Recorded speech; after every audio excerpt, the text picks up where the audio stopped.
आज है 9 जनवरी सन 2023 और आज पेपर हुआ है सीटेट का। इसमें पूछे गए उर्दू के कुछ अहम सवालात जो कि आप लोगों ने हमें भेजे हैं, उन्हें डिस्कस करेंगे, समझेंगे कि किस लेवल के क्वेश्चंस आए थे और आगे के इम्तिहान में कहां कहां से सवालात देखने को मिल सकते हैं। पहला जो सवाल आया था वो निपुण से था। निपुण का फुल फॉर्म आप लोग देख लीजिए, national initiative for proficiency in reading with understanding and numeracy. ठीक है, इसको अगर उर्दू में कहें तो फ़हम और अदद के साथ पढ़ने में महारत के लिए कौमी इक़दाम। ठीक है, ये कौमी इक़दाम अगर शुरू में रहे तो कंफ्यूज मत होइएगा। ठीक है, कौमी इक़दाम फ़हम और आदात के साथ पढ़ने में कामयाबी के लिए, ऐसे भी फुल फॉर्म दिया जा सकता है। इसका ताल्लुक़ किससे है तो न्यू एजुकेशन पॉलिसी 2020 से इसका ताल्लुक़ है। ये पॉइंट भी आप लोग याद रखिएगा। न्यू एजुकेशन पॉलिसी मैंने अच्छे से पढ़ाई है, उसको पढ़ के जाइएगा। ठीक है, एक क्वेश्चन आपका लर्निंग डिसेबिलिटी से आया था, डिसग्राफिया शायद पूछा था। तो लिखने में दिक्कत या परेशानी को डिसग्राफिया कहते हैं। लिखने की ऐसी परेशानी जिसमें फाइन मोटर स्किल, सूक्ष्म गति कौशल, लतीफ़ की महारत जिसमें इफ़ेक्ट हो, उसको हम डिसग्राफिया कहते हैं। डिसकैलकुलिया मैथमेटिकल प्रॉब्लम होती है जिसमें आप कैलकुलेटिंग नहीं कर पाते हैं। और इसके अलावा जो डिसलेक्सिया होती है वो पढ़ने में दिक्कत या परेशानी होती है। जैसे ये सवाल अगर आपसे पूछे कि रमेश 7वीं जमात का तालिब इल्म है, बातचीत में तो ठीक है लेकिन पढ़ते वक्त अटकता है, तो उसे क्या है? तो अगर बच्चा पढ़ नहीं पा रहा है तो उसे डिसलेक्सिया है। आईने हिंद में हिंदी ज़बान क्या है? ठीक है, ये सवाल आया था, अच्छा सवाल है।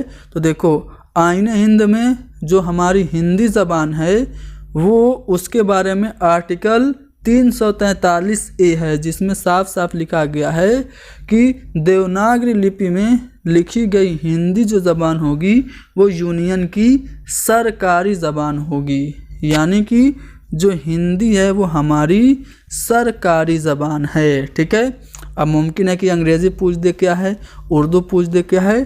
तो अंग्रेज़ी जो है वो बतौर माआविन सरकारी ज़बान इस्तेमाल होती है, यानी कि अंग्रेज़ी ये माआविन सरकारी ज़बान है। और उर्दू जो है वो आईने हिंद के 8वें शेड्यूल में जो 22 ज़बानों का जिक्र है उनमें शामिल एक ज़बान है उर्दू। तो ये कुछ पॉइंट्स आप लोगों को याद रखना है। शमूलियती तालीम यानी कि इंक्लूसिव एजुकेशन से क्वेश्चन आया था। तो इंक्लूसिव एजुकेशन क्या होता है मैंने पढ़ाया है, यहाँ पे तफसील से नहीं बहुत मुख्तसर सा बता देता हूँ कि ऐसा एजुकेशन सिस्टम जिसमें सभी बच्चे, चाहे वो फिजिकली हैंडीकेप हो, नॉर्मल हो, एक्सेप्शनल हो, स्पेशल हो, हर किस्म के बच्चों को एक तरह से एक ही तरीक़ेकार से बिना भेदभाव के जब पढ़ाया जाता है तो वो शमूलियती एजुकेशन सिस्टम होता है, इंक्लूसिव एजुकेशन सिस्टम होता है। और इसमें क्या होता है, हम काबिलियत से परे होकर सभी बच्चों को क्वालिटी एजुकेशन प्रोवाइड कराते हैं, अच्छी तालीम बच्चों को प्रोवाइड कराते हैं। देखो, शमूलियाती तालीम से रिलेटेड एक और सवाल है, कौन सा बयान शमूलियाती जमात में तदरीस ज़बान के उसूल के मुताबिक है? तो जो शमूलियाती जमात होगी वो प्रिंट से भरपूर माहौल होगा उसमें, और प्रिंट से भरपूर माहौल जो होगा वो सीखने में मददगार होगा। हमेशा रिच लिंग्विस्टिक एटमॉस्फेयर जो होता है वो लर्निंग के लिए गुड होता है। ठीक है ना। चलो एक और सवाल देखो, एक शमूलियती दर्जा में उस्ताद को किस चीज़ पर खुसूसी तवज्जो देनी चाहिए? क्या सभी को इक्वल काम देना चाहिए? सभी बच्चों को यकसा एक्टिविटी यानी कि इक्वल एक्टिविटी में पार्टिसिपेट करने के लिए मोटिवेट करना चाहिए? सभी बच्चों से बराबर उम्मीद रखना चाहिए या फिर मुख्तलिफ़ किस्म के समी बसरी मवाद का इस्तेमाल करना चाहिए?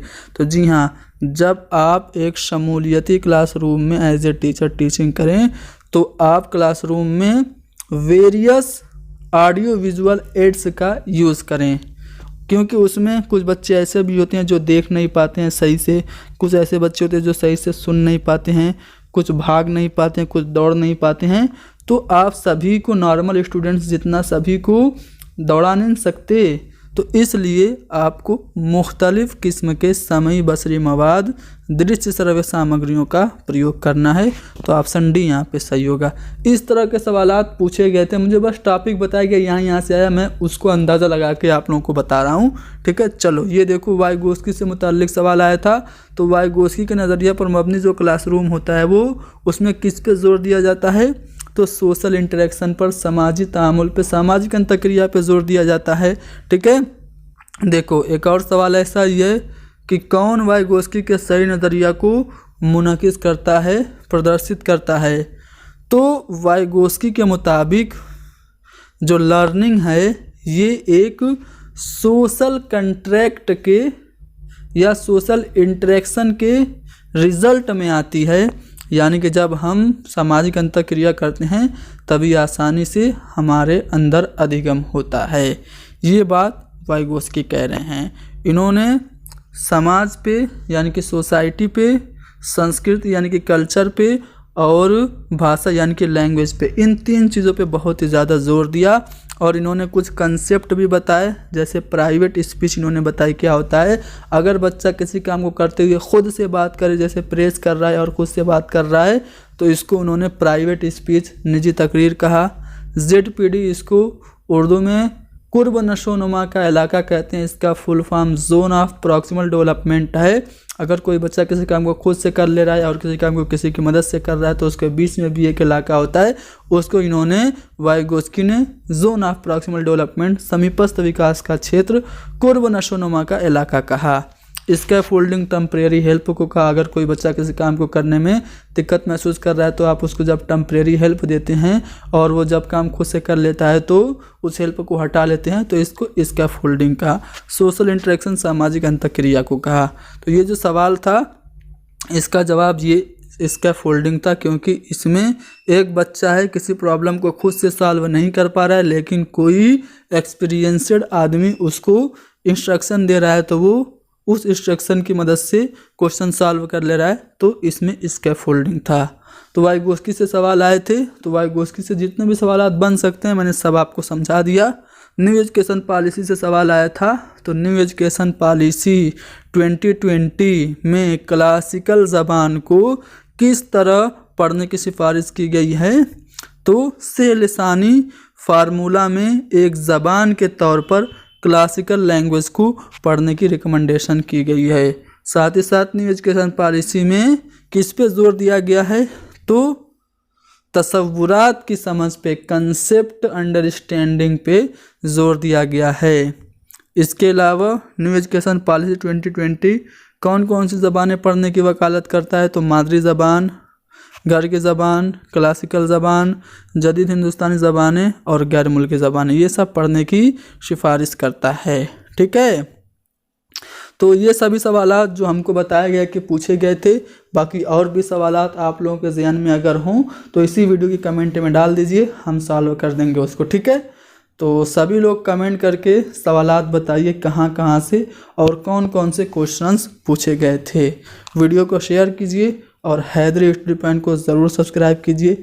कमेंट करके ये भी बताइए कि क्या हमारी क्लासेस आप लोगों को फ़ायदा पहुँचाएँ या नहीं पहुँचाएँ, ठीक है।